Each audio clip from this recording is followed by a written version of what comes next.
শেখ হাসিনার সরকার আওয়ামী লীগের ফেসিবাদ কোটাকে যখন কোর্টের দিকে ঠেলে দিল, তখনই বাংলাদেশের ছাত্র জনতা এই রায়ের বিপক্ষে তারা রাজপথে নেমে এসেছিল।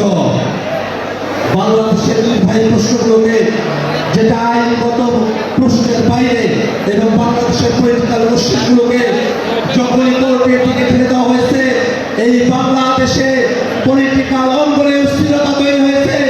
বাংলাদেশকে হাতের কিনারায় নিয়ে যাওয়ার চক্রান্ত করা হয়েছে।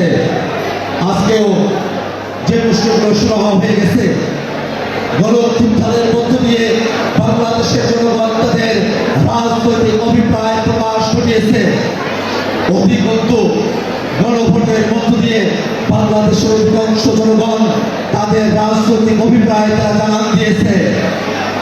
বিএনপি যে পরিমাণ ভোট নিয়ে তার রাষ্ট্র ক্ষমতায় এসেছে, তার দ্বিগুণ ভোটে গণভোট পাস হয়েছে। অতএব যে পরিমাণ ভোটের বড়াই করে তারা টু-থার্ড মেজরিটির বড়াই করছে, তাদের মনে রাখা প্রয়োজন তাদের থেকেও বেশি বৈধতা গণভোটের, তাদের থেকেও বেশি বৈধতা জুলাই সনদের, তাদের থেকেও বেশি বৈধতা জুলাই গণঅভ্যুত্থানের।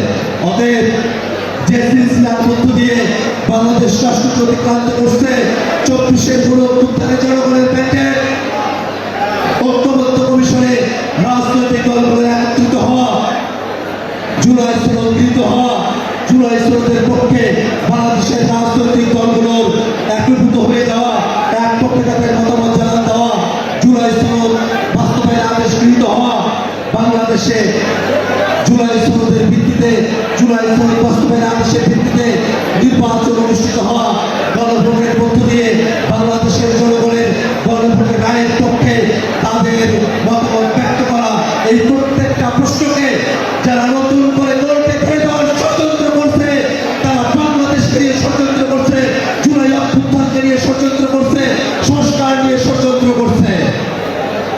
যে রাজনৈতিক শক্তি আমাদের কাছে খবর এসেছে আজকে জুলাই সনদের বিপক্ষে, সংস্কারের বিপক্ষে আজকে কোর্টে রিট করা হয়েছে, সে রিটের শুনানির সময়টাতে ওই শুনানিগুলোর পক্ষে বিএনপির আইনজীবীরা কোর্টের রুমে উপস্থিত হয়েছিলেন।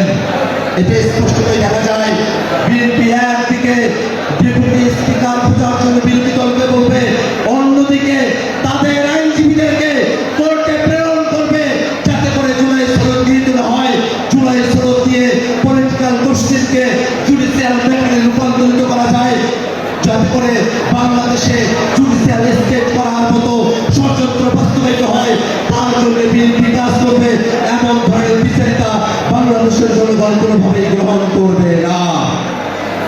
বাংলাদেশের পলিটিক্যাল কোশ্চেনগুলোকে যখন কোর্টের দিকে ঠেলে দেওয়া হয়েছিল, ত্রয়োদশ সংশোধনীকে কোর্টের দিকে ঠেলে দেওয়া হয়েছিল, কোটা ব্যবস্থাকে কোর্টের দিকে ঠেলে দেওয়া হয়েছিল, পরিণতি কিন্তু ভালো হয় নাই।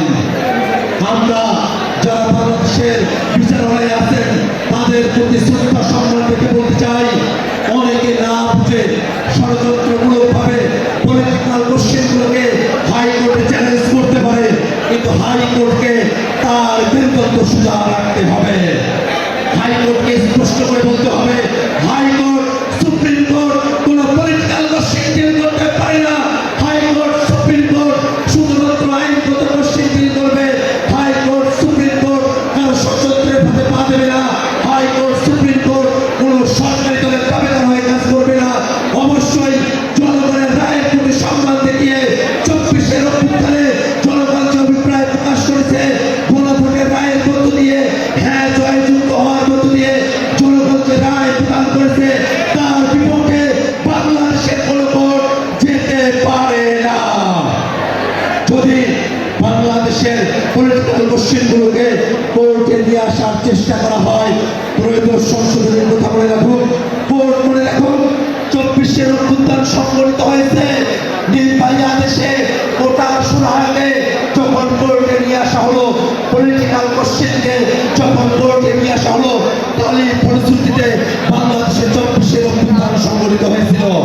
অতএব কোর্টকে মনে রাখতে হবে, তারা যদি সত্যিকার অর্থে বাংলাদেশ রাষ্ট্রপতি অগ্রসর হতে চায়, যদি তারা ক্ষমতার ভারসাম্যে বিশ্বাস separation of parliament, separation of এক্সিকিউটিভে তারা যদি বিশ্বাস করে, তারা কোনোভাবে পলিটিক্যাল কোশ্চিনকে তারা কোর্টে ইন্টারফেয়ার করতে পারবে না। আমরা জাতীয় নাগরিক পার্টি